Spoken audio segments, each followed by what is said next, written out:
I suppose it's not unusual to end up at my age when you're nearly in your late 60s and you're thinking, what is love on St. Valentine's evening?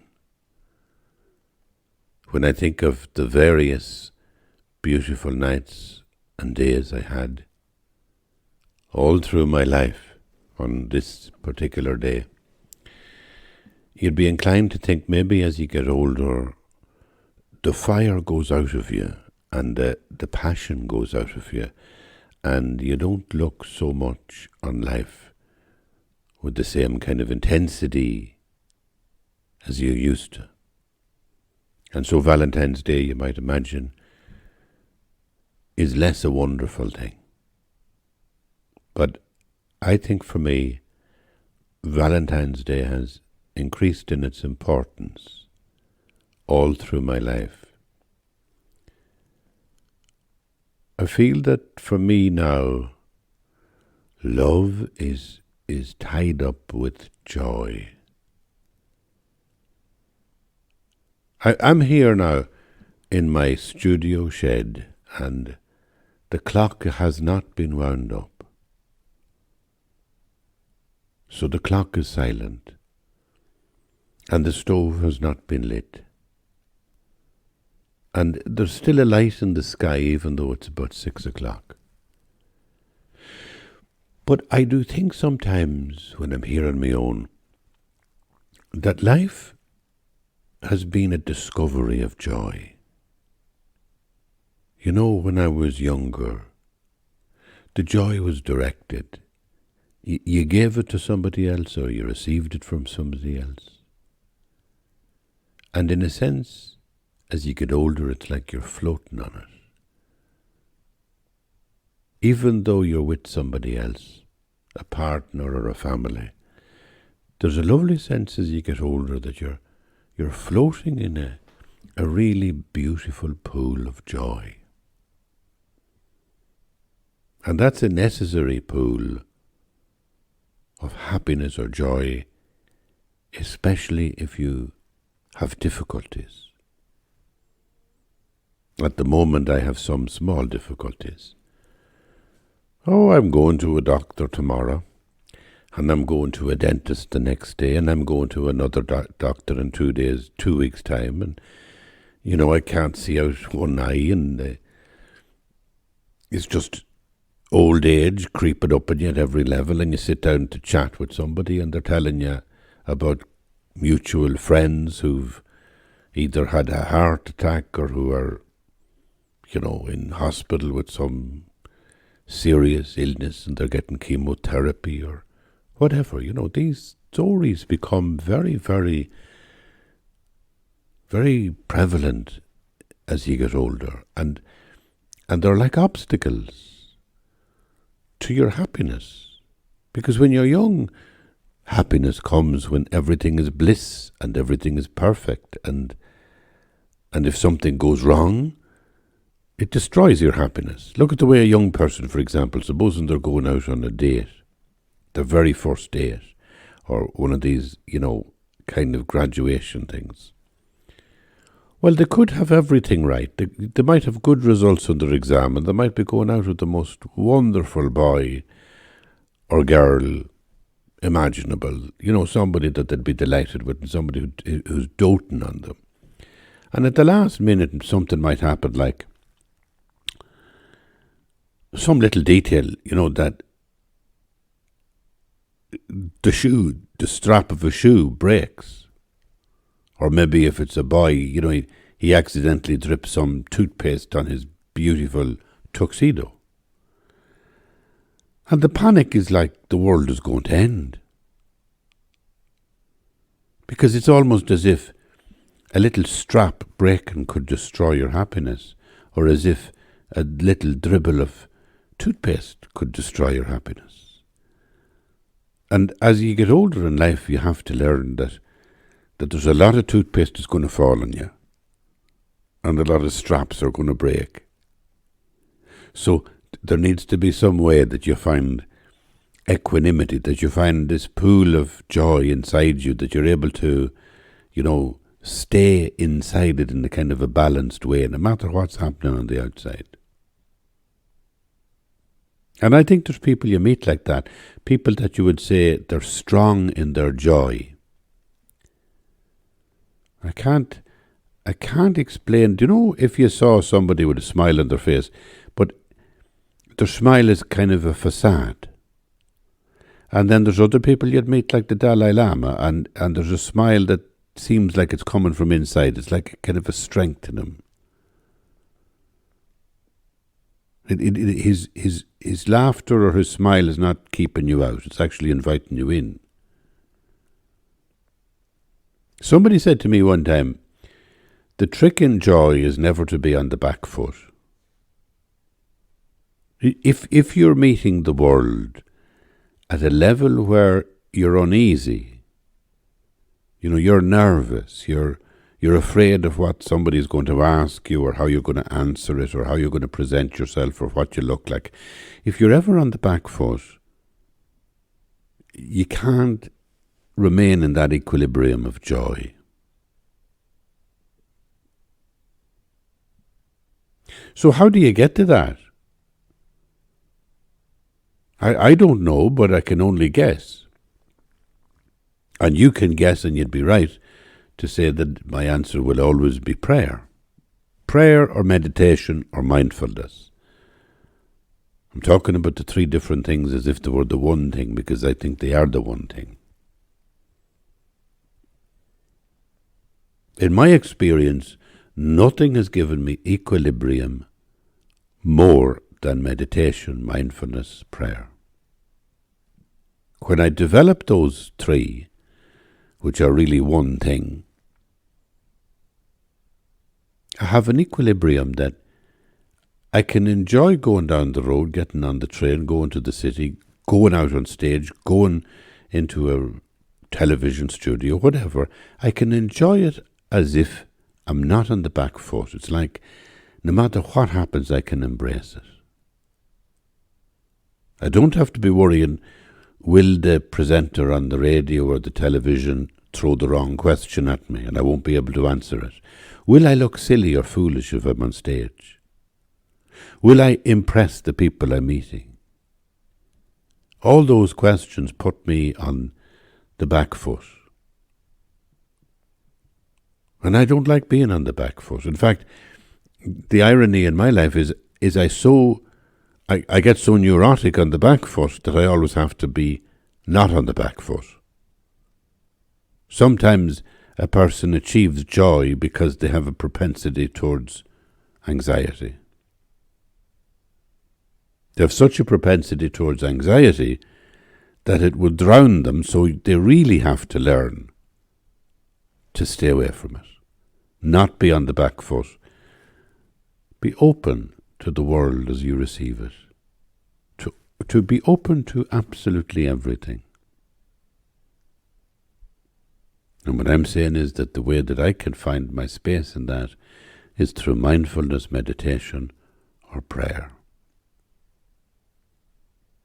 It's a mindfulness that works in two ways. There's the mindfulness that happens when you're in your meditation session, let's say. And then there's the mindfulness that happens, what the Tibetans call between meditation sessions. So in that way, there's only two conditions you're ever in. You're either in meditation or you're between meditation sessions. That covers your whole life. Well, in the meditation session, again, you have a number of options. You can call it mindfulness, and you can do a whole body check to become aware of your body, or you can do a breathing exercise to become aware of your breath, developing it into a single pointed meditation. Or you can go on maybe to focus on a candle that's sitting on a table. But in some sense you're doing single pointed meditation. You're doing things that are best originated in breathing exercises, and you're getting to a point of samadhi, of relaxed focusedness. And then you have a number of different ways to go within that session. You can go towards what they call analytic meditation, which is, in Tibetan terms, analyzing a particular text or a particular idea. It makes such sense to learn texts by heart, because then you can use them in the meditation session by simply reciting them slowly. Analytic meditation. It's very similar in the Christian tradition, where you'd be using Lectio Divina, to talk about it. Do you know the way where you're reading the scriptures and you're allowing the scripture to read you, you're allowing the scripture to speak to you, you're listening to it, and in some sense you're listening to the divinity, the revelation of God in His Word, in the scriptures. And certainly that too is an analytic type of meditation. So you might move on from there to what the Dalai Lama would call compassion meditation. And compassion meditation is simply that somewhere along the line in your analysis, you hit a big idea that seems to explode inside you and fill your whole body. And because you have made this journey from single-pointed meditation to analytical meditation, now you're hitting this stillness. And as they say, you know when they say, stay with that idea. Stay with that idea. So, in Buddhist terms, let's say you're dealing with the idea of love and compassion, and you're reading a text or you're reciting a text. I'll do one for you now, just as an example. This is my favorite one. This is one that the Dalai Lama himself says every day: with the determination to accomplish the highest welfare of all sentient beings who surpass even a wish-granting jewel, I will learn to hold them completely clear. Whenever I associate with others, I will learn to think of myself as the lowest amongst all, and respectfully hold others to be supreme from the very depths of my heart. In all actions I will learn to search into my mind, and as soon as a disturbing emotion arises, endangering myself or others, I will firmly face and avert it. I will learn to cherish ill-natured beings and those oppressed by strong misdeeds and sufferings, as if I had found a precious treasure, difficult to find. When others out of envy treat me badly with abuse, slander, and the like, I will learn to take all loss and offer the victory to them. In short, I will learn to offer to everyone without exception all help and happiness, directly and indirectly, and respectfully take upon myself all harm and suffering of my mothers. I will learn to keep all those practices undefiled by the stains of the yet worldly concerns, and by understanding all phenomena as like illusions, be released from the bondage of attachments. Now that's a magnificent prayer in the Tibetan Buddhist tradition. And every single verse of it is a verse that you could stay with it. You could rest yourself in one single verse and let it imbue your entire body. And you would have come to what might be called compassionate meditation. You're in a state of just loving compassion for other beings. You can jump into it even quite suddenly and effectively if you take something that, again, the Tibetan Buddhist meditator would do by visualizing people around you who are sharing the meditation session, and you would visualize, of course, friends. But you would also visualize enemies, particular people that you don't like. I'm thinking of one at the moment, immediately.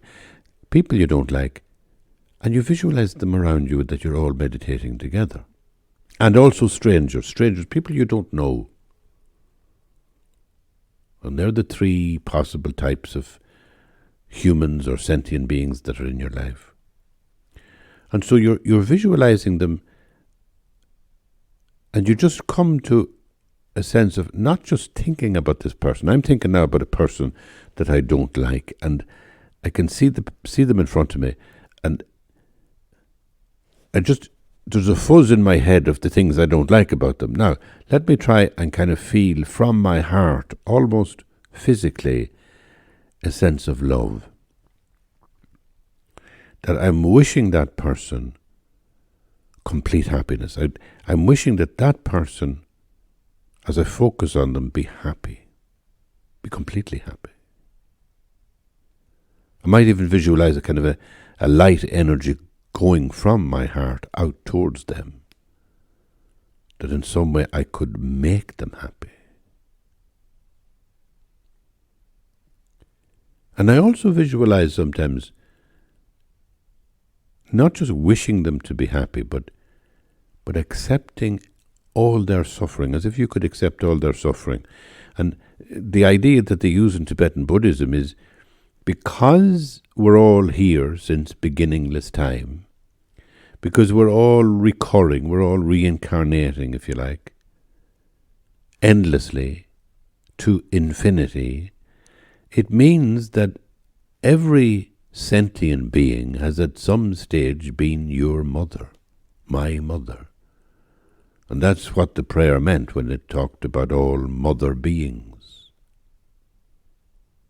treating all beings as if they were your mother, which is a key into this sense of wishing love and compassion towards another person, because what you do is you're thinking about somebody who you initially maybe think like, I don't like this person, but you're trying to send out love to them, a visualized sense of light going out to them, and just your heart opening in love, in the energy of love towards them. I love you. And one of the ways of love is to take their burden. This is what love is about. It's about taking the burden of somebody else. And so you think, in some mysterious way, in beginningless time, this person who now manifests as my enemy, but was once my mother. And in gratitude for that motherhood, I will try and take on their suffering, as if I could heal them. So, that's where you end up in compassion meditation. You've moved from the analysis whereby you used, let's say, a prayer as the one I recited for you, and you go right through it, and it's an analytical way of understanding a whole lot of ideas. And then somewhere you kind of rest in one idea, and you allow the one single idea within the prayer to inhabit your entire body. And then you draw up from the people around you, this visualized group of people around you, the people you love, the people you don't like or hate, and the strangers, and you kind of begin to imagine yourself sending love to them. And sometimes you'll find that there's an amazing release in that, particularly with people that you dislike. Because people that you dislike, you tend to stay away from, and you tend to stay away from them in your thoughts. What happens then is that you're tense when their names arrive. But if you choose to think about them, visualize them, and not trigger into negativity because you're thinking about them, rather go the opposite direction, visualize in this constructive way great love coming out of your heart towards them. It's amazing how it releases you from the normal negative stress that you feel when you think of people you don't like. And the final way that you move forward in meditation session is when you get to that point of not single-pointed, but of kind of just staying with one thing. You become absorbed in the condition of love. And it's a kind of a lovely, dreamy state as well, even though you're completely conscious. Now that's the journey that you're making in the meditation session. And of course, in between sessions, you're basically doing the same thing, which becomes automatic as you engage with other people, if you're doing it regularly within the session. So it's like as if it spills over into ordinary life. And here is where I fall down. And I want to tell you about that and explain it, because I worry about it. I get really concerned about this in my own life.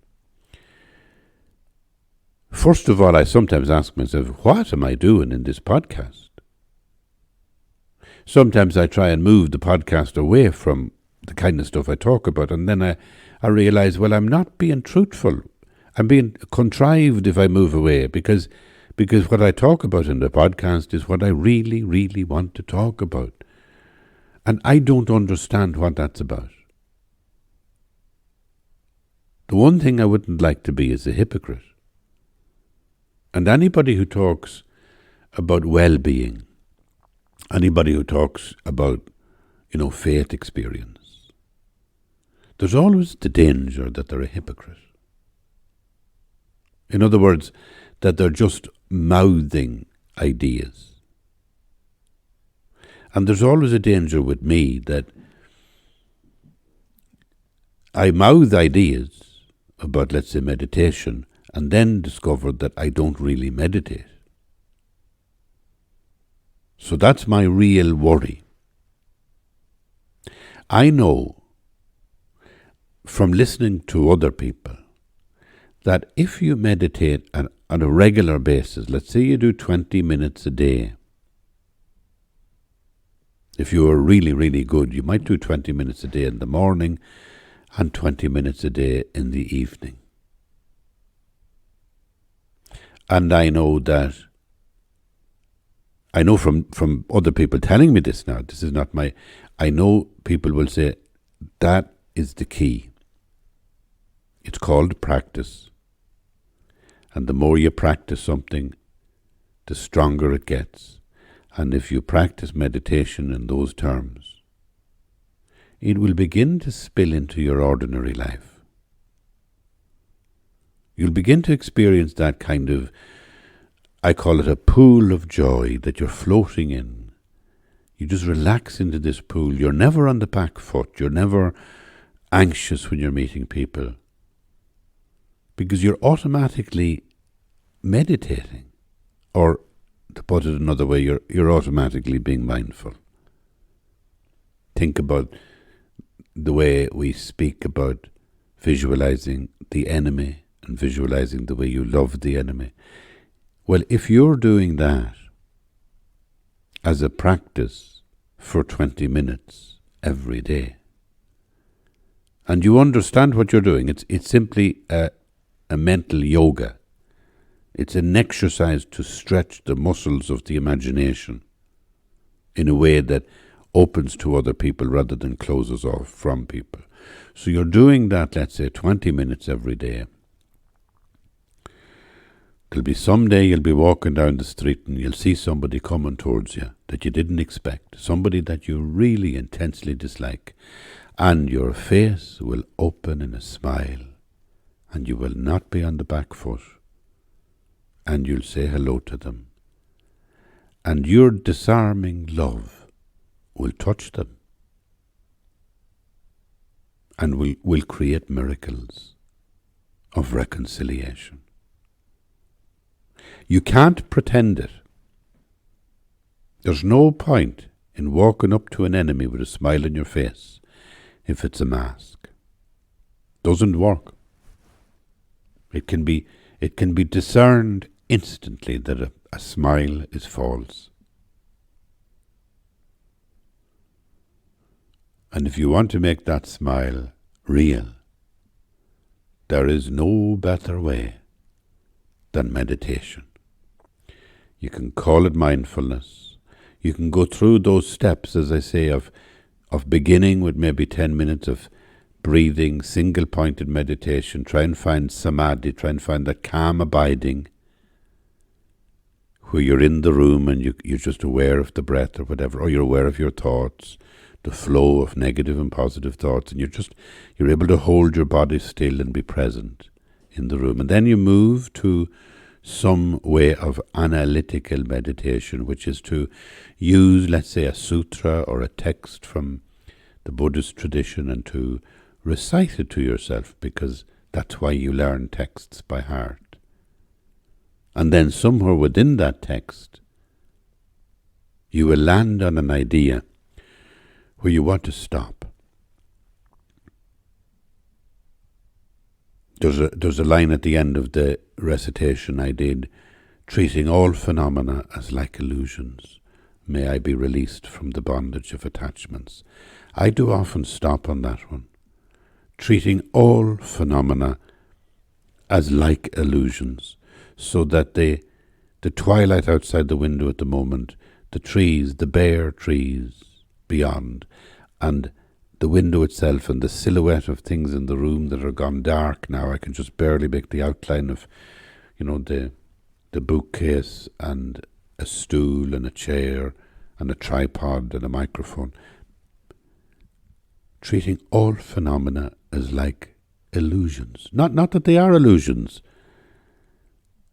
The Buddhist wisdom is to live halfway between illusion and substantial reality. Never treat something on the surface as if the surface is all there is, because there is a depth that makes it all a dream on the surface. So that would be a kind of a really big idea, and it's in the ending of that recitation that I did for you. And I would very often come to rest on that single thought, and you could use that for the rest of your life. You could use any great idea in Buddhist practice for the rest of your life. And that brings you to this real sense of where you're just one single body, like a heart sending your love out to others. Now, that will spill out. If you did that every day, 20 minutes a day, that would spill out. And of course, you would always have a teacher. Yes, you can do it on your own. It's far better than trying it on your own. Is better than not trying it at all. But one of the first things, and I've always said this when I'm talking like this about Buddhism, get a teacher. You must have a teacher. I have a teacher. I may not see him for a year or 2 years, but I know I have a teacher that I go to that keeps me within the parameters of good practice and good ideas, good teachings. And everything in that template of meditation that works within the meditation session and that works as it spills out into the spaces between the meditation sessions. It's a lovely way to think about it, People think when they meditate that the meditation bits are the islands through the day. But gradually you begin to think that it's the bits between the meditation sessions are the islands. The continuum is when you're meditating. The exact same structure and shape is there, obviously, in the Christian tradition. Analytical, single-pointed in the same way, analytical in the same way, except a kind of lectio divina or divino, a kind of reading of scriptures in a way that is gradually landing on one particular idea. You're reading through the scriptures and you come to some sentence like "Blessed are the poor in spirit," and you just stop there. Or it might be an ordinary casual sentence that hits you in a particular way. Jesus looked around the room and he saw her there and he gazed at her. I sometimes come to stop on a line like that. You think of the Christ gazing towards you and allowing him to see you. And that's a big idea. And so you begin to stop on a particular place within the ideas, and from that you begin to ooze compassion. You begin to experience the dynamic of Christ's energy hitting you with love, going into you as grace, as power, as energy, as love, but also of you as the embodied Christ, reaching out to the people around you. And it's exactly the same, because he says, love your enemies. So it's exactly the same. It's your friends around you, strangers around you, but also enemies around you. It's funny how the two religions, so much is to do with enemies. So much the transformation happens when you love your enemy, not like think about them or rationalize that they're reasonable people, but actually love them. And what does love mean? Well, it's all there in the practice of meditation, where you do a yoga of the mind that stretches the muscle of the imagination to feel a love going from you to the other person. And that, as I say, is my real problem, because that's the bit I don't do, the regular bit. And if you don't do the regular bit, it's like anything else. If I don't practice the flute 20 minutes a day, I will not improve. And do you think I've improved on the flute over the past 20 years? No, I'm sorry, I haven't. Well, I can excuse myself that for two reasons. One is that I practiced long enough to know that I really didn't have a hugely strong gift in relation to playing the flute. And also because the flute, funny enough, drew me to meditation, I used it because of meditation, but I knew that the bottom line for me was meditation itself. So the core of my meditation, if it expressed itself, it was in writing, in talking. I meditate, it overflows into performing on stage, or it overflows into writing a column or writing a book, or talking and doing a podcast. If I was a real musician, it would overflow into practicing the flute. Practice is everything. And what I'm saying really is that practicing love makes it easier to love. When you do meditation practice around the idea of compassion, you eventually become much more natural in the way that you love other people. And the key to how you're loving other people is not, I think, your smooth talk, your seductive language, or your abilities. It's simply that when you have a strong sense of love for others, you won't be on the back foot when you meet people, no matter who they are, and particularly your enemies. You will feel this sense of just simply joy, because maybe that person, that stranger walking down the street, that unexpected enemy that suddenly appears before you on the street, maybe you have been working with her or him for a long time, secretly, in your meditation sessions. So you'll smile, and your smile will be open, and it'll have that joy that you experience when you are meditating, when you are being mindful, the joy that is compassion. And that to me is love, and that to me is the way that I now celebrate Valentine's Day. Not with all the intensity and anguish that I might have as a young man, but just with the quiet sense of relaxing into a pool of mindfulness, of being here in the sense that I know everything about being here is about love. Everything about the way the trees grow, about the way the cosmos moves, and the way that humans interact is about the transformative magic of love. That we love each other, that we are tingling with it. And the more we're mindful, the more we pray, the more we do practices of meditation, the more we awaken that reality of love that sweeps us all up into one being, one cosmos. That's love for me on St. Valentine's Day, and I hope you had a wonderful, wonderful week. And thank you for being here. Bye-bye.